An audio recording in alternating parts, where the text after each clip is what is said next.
ফুল দেখে তোরে হয়েছি ব্যাকুল। শিগগিরই দেশে ফিরছেন না আলোচিত ঢালিউড অভিনেতা জায়েদ খান। জানা গেছে সিনেমার কাজ না করতে পারলেও স্টেজ শো করে বেশ সময় কাটছে তার। দেশের বাইরে অবস্থানরত বাঙালিদের মধ্যে তার জনপ্রিয়তা রয়েছে বলে দাবি এই অভিনেতার। গত 28 জুন থেকে দেশের বাইরে অবস্থান করছেন জায়েদ খান। আগস্টের রাজনৈতিক পট পরিবর্তনের পর দিকে দিকে অনেকের নামে মামলা হয়েছে। বিএনপি চেয়ারপারসন খালেদা জিয়ার গাড়ি বহরে হামলার ঘটনায় অভিনেত্রী তানভীর আহমেদ সুইটি, অভিনেতা উপস্থাপক শাহরিয়ার নাজিম জয় সহ যে 56 জনের নামে মামলা হয়েছে তাতে রয়েছে জায়েদ খানের নামও। সে বিষয়ে অবগত আছেন জানিয়ে জায়েদ বলেন, আমি রাষ্ট্রবিরোধী কোনো কাজে জড়িত নই, কোনো দুর্নীতি করিনি। একজন শিল্পী হিসেবে সবসময় মানুষকে বিনোদন দেওয়ার চেষ্টা করেছি। ছাত্র জনতার আন্দোলনের প্রায় মাসখানেক আগে থেকে আমি অস্ট্রেলিয়া, কানাডা ও সর্বশেষ আমেরিকার শো নিয়ে ব্যস্ত ছিলাম। শো করে মানুষকে বিনোদিত করেছি। একজন বিনোদন কর্মী হিসেবে এটাই আমাদের কাজ, আমি সেটাই করেছি। বর্তমানে কানাডার একটি শহরে অবস্থান করছেন জায়েদ খান। তার পরবর্তী গন্তব্য যুক্তরাষ্ট্রের লস অ্যাঞ্জেলেস।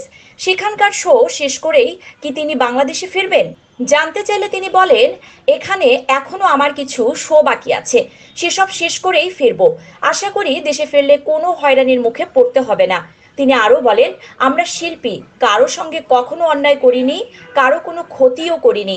দেশের মানুষকে ভালোবাসি, আমাকেও সবাই ভালোবাসেন। আমার নামে মিথ্যা মামলা করা হয়েছে। দেশের অন্তর্বর্তী সরকার প্রধান ডক্টর ইউনূস সাহেব, তিনি ছাত্রদের নিয়ে দেশ সংস্কারে কাজ করছেন। আমার বিশ্বাস এসব ভিত্তিহীন মামলার বিষয়েও তিনি দেখবেন। মামলা প্রসঙ্গে জায়েদ খান বলেন, বিএনপির চেয়ারপারসন বেগম খালেদা জিয়ার গাড়ি বহরে আমি নাকি 2015 সালে হামলা করে তাকে হত্যার চেষ্টা করেছি। সেই মামলায় আমাকে আসামি করা হয়েছে। পুরোপুরি মিথ্যা মামলা, কোনো ভিত্তিই নাই। আমি দেশের একজন শিল্পী, বাংলাদেশকে ভালোবাসি, দেশের মানুষকে ভালোবাসি। হতে পারে একটি নির্দিষ্ট রাজনৈতিক দলে বিশ্বাসী, এজন্য তো কেউ মিথ্যা মামলা দিয়ে আমাকে হয়রানি করতে পারে না। মুজিব একটি জাতির রূপকার ছবিতে টিক্কা খানের ভূমিকায় অভিনয় করেছিলেন ঢালিউড তারকা জায়েদ খান। কয়েক সেকেন্ডে পর্দায় দেখা গিয়েছিল তাকে। তার জন্য বরাদ্দ ছিল এক বাক্যের একটি সংলাপ। এতেই বাজিমাত করেছেন জায়েদ খান। এখন বিভিন্ন অনুষ্ঠান মঞ্চে হাজির হতে দেখা যাচ্ছে তাকে। বর্তমানে কানাডার টরন্টোতে অবস্থান করছেন এই ঢালিউড তারকা।